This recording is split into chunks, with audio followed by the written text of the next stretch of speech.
ஐலி, இப்ப அவங்க கிட்ட நாம போய் பேசணும். இருந்தாலும் எடுத்த உடனே நான் போய் பேசுறதுக்கு எனக்கு ஒரு மாதிரி சங்கடமா இருக்கு. அதனால நீ முதல்ல போய் பேசு, நான் அப்புறமா வரேன். சரிங்க அண்ணே.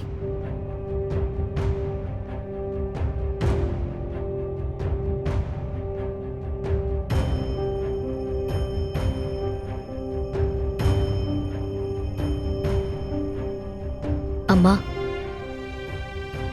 உங்க மனசு எவ்வளவு கஷ்டப்படுதுன்னு எனக்கு புரியுதுமா.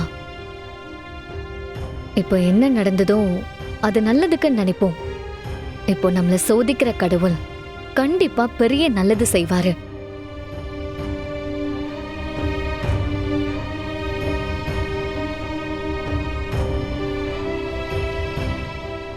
ரகு என் தங்கச்சியோட ஒரே பையன்.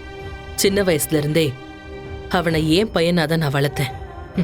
எனக்கு தெரிஞ்சு அவன் யாரையும் சத்தமா பேசினது கூட கிடையாது. ரொம்ப நல்ல பையன். இவனுக்கு ஒரு நல்லது நடக்க இருந்தது. இப்படி ஆனதை நினைச்சாதான் எனக்கு ரொம்ப வருத்தமா இருக்கா எலி.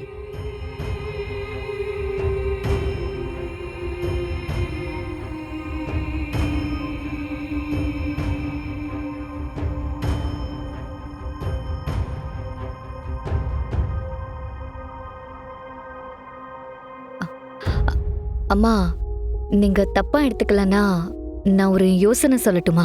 என்னம்மா? நீங்க மனசு வச்சா இந்த நிச்சயதார்த்தம் நடக்கும். நீ என்ன சொல்ற?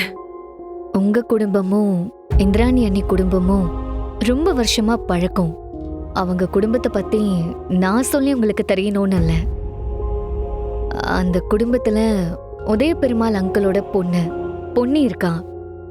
நீங்க ஏன் உங்க பையனுக்கு பொன்னியை கல்யாணம் பண்ணி வைக்க கூடாது?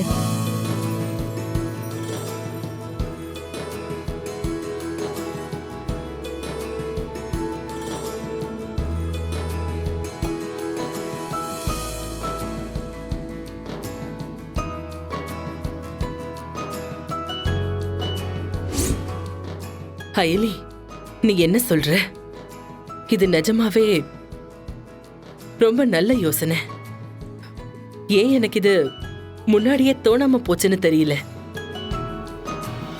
என்ன இவ அங்க போனதும் அகிலாண்டேஸ்வரி இவ்ளோ பிரைட்டா பேச ஆரம்பிச்சிட்டா? என்ன நடந்துச்சுன்னு தெரியலையே. ஆனா இதுக்கு இந்திராணி ஃபேமிலில ஓகே சொல்லுவாங்களா? அவங்க கிட்ட இனிமேதாமா பேசணும். நீங்க உங்களோட முடிவை சொல்லுங்க.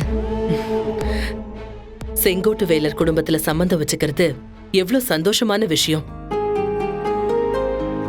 எனக்கு இதுல முழு சம்மதம் அயலி. நீ அவங்களோட முடிவை கேட்டுட்டு வா.